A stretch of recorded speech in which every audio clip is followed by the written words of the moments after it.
أعوذ بالله من الشيطان الرجيم. بسم الله الرحمن الرحيم. لقد من الله على المؤمنين إذ بعث فيهم رسولا من أنفسهم يتلو عليهم آياته ويزكيهم ويعلمهم الكتاب والحكمة وإن كانوا من قبل لفي ضلال مبين. أولما أصابتكم مصيبة قد أصبتم مثليها قلتم أنى هذا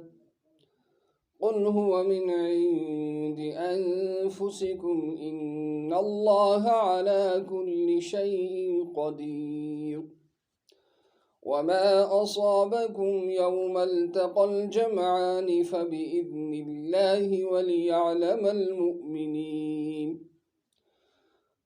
صدق اللہ العظیم.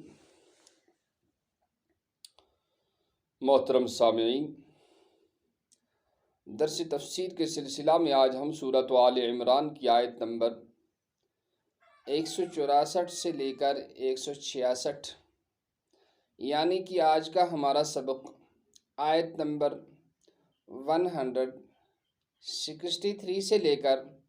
166 تک ہے. تو چلیے پہلے اس آیتوں کا کچھ مفہوم ہم سن لیتے ہیں. پہلی آیت میں یہ فرمایا گیا کہ اللہ نے ایمان والوں پر اپنا احسان جتایا ہے، مہربانی کو جتایا ہے، اور یہ فرمایا کہ میں نے آپ پر بہت بڑا احسان کیا ہے، آپ پر منت فرمائی ہے، اور وہ ہے جناب رسول اللہ صلی اللہ تعالیٰ علیہ وسلم کا انسانوں کی ہدایت کے لیے بھیجنا. تو آپ صلی اللہ تعالیٰ علیہ وسلم کا وجود اور آپ کی بعثت اور آپ کا تشریف لانا تو پوری کائنات کے لیے رحمت ہے، انسانوں کے لیے بھی، حیوانوں کے لیے بھی، جاندار کے لیے بھی، بے جانوں کے لیے بھی. لیکن بطور خاص ایمان والوں کا تذکرہ کرنا اس لیے فرمایا کہ آپ صلی اللہ تعالیٰ علیہ وسلم کی بعثت سے پوری طرح سے فائدہ اٹھانے والے اور پوری طرح سے اس کے ذریعہ سے کامیابی حاصل کرنے والے وہی لوگ ہیں جنہوں نے آپ صلی اللہ تعالیٰ علیہ وسلم کی رسالت کو مانا اور مسلمان ہوئے. اس سے پہلے فرمایا سری گمراہی میں تھے. کیوں گمراہی میں تھے؟ کہ ان کے اعتقاد بھی ٹھیک نہیں تھے، معاملات بھی ان کے ٹھیک نہیں تھے، ان کے اخلاق بھی ٹھیک نہیں تھے. آپ صلی اللہ تعالیٰ علیہ وسلم نے اس دنیا میں بحیثیت رسول تشریف لا کر انسانوں کے عقائد کو، ان کے رہن سہن کو، ان کے معاملات کو، ان کے نظریات کو، ان کے خیال اور سوچ کو ٹھیک کیا. پھر فرمایا یہ جو مصیبت آپ کو پہنچی تو آپ حیران رہ گئے کہ یہ مصیبت کہاں سے پہنچی. تو اللہ نے فرمایا کہ یہ تمہارے ہی وجہ سے پہنچی. اس میں کیا تھا کہ آپ صلی اللہ تعالیٰ علیہ وسلم نے 50 صحابہ کرام کو ایک پہاڑی راستے کے اندر، ایک درے کے اندر متعین فرمایا تھا کہ جب تک ہمارا حکم نہ ہو اس کو آپ نہ چھوڑیں، وہیں بیٹھے رہیں. لیکن جب غزوہ احد میں پہلے مسلمانوں کو فتح نصیب ہوئی تو صحابہ کرام نے یہ جان کر کہ آپ صلی اللہ تعالیٰ علیہ وسلم کا حکم صرف فتح تک تھا، اب ضرورت نہیں، کچھ صحابہ نے اس جگہ کو چھوڑ دیا. تو اس میں جو چوک ہو گئی صحابہ سے اجتہادی، اللہ تعالیٰ فرماتے ہیں کہ ہماری مدد جو تھی وہ تب تھی جب آپ ہمارے رسول صلی اللہ تعالیٰ علیہ وسلم کی مکمل اطاعت کرتے، لیکن جب آپ نے نہیں کیا تو اس کی وجہ سے آپ کو تکلیف پہنچی، آپ کو ایک پریشانی لاحق ہوئی. پھر فرماتے ہیں اللہ ہر چیز پر طاقت رکھنے والے ہیں، قدرت رکھنے والے ہیں، اور وہ چاہیں تو فتح دے دیتے ہیں، کامیابی دے دیتے ہیں، اور جب چاہتے ہیں تو ناکامی دے دیتے ہیں اور وہ فتح کو شکست میں بدل دیتے ہیں. یہ اللہ تبارک و تعالیٰ اپنی قدرت کو بیان کر رہے ہیں. پھر فرمایا کہ جس دن دو جماعتوں کا آمنا سامنا ہوا اس دن جو آپ کو جو کچھ پیش آیا وہ بھی اللہ، اور وہ دو جماعتیں جو تھی، ایک ابو سفیان کی جماعت تھی جو اس کی قیادت میں آ رہا تھا جو قافلہ، اور دوسرا جناب رسول اللہ صلی اللہ علیہ وسلم کی عمارت میں مسلمانوں کا قافلہ یہاں سے نکلا تھا حمراء الاسد تک۔ لڑنے کا کوئی ارادہ نہیں تھا، لیکن ایسے حالات پیدا ہو گئے کہ وہاں جنگ بدر پیدا، وہاں جنگ بدر جو ہے مارز وجود میں آئی۔ تو اس طرح کے جو فَبِإِذْنِ اللَّهِ وَلِيَعْلَمَ الْمُؤْمِنِينَ۔ اور پھر جو ہے ایمان والوں کو جو غزوہ احد میں جو نقصان ہوا تھا، ان کے 70 افراد اور صحابہ کرام شہید ہو گئے تھے، اس پر صحابہ کرام کو بڑی پریشانی تھی، بڑی قلق تھی۔ تو صحابہ کرام کو تسلی دی گئی کہ اگر آپ کو اس غزوہ احد میں آپ کے 70 آدمی شہید ہو گئے ہیں، اس سے پہلے جو 15 ماہ یا 13 ماہ پہلے جو غزوہ بدر ہوا تھا، آپ نے تو ان کو اس سے زیادہ رنجش اور تکلیف پہنچائی ہے۔ اور وہ کیا تھا کہ ایمان والوں کا جو ہے وہاں فتح نصیب ہونا، اور مشرکین میں سے 70 افراد جو تھے وہ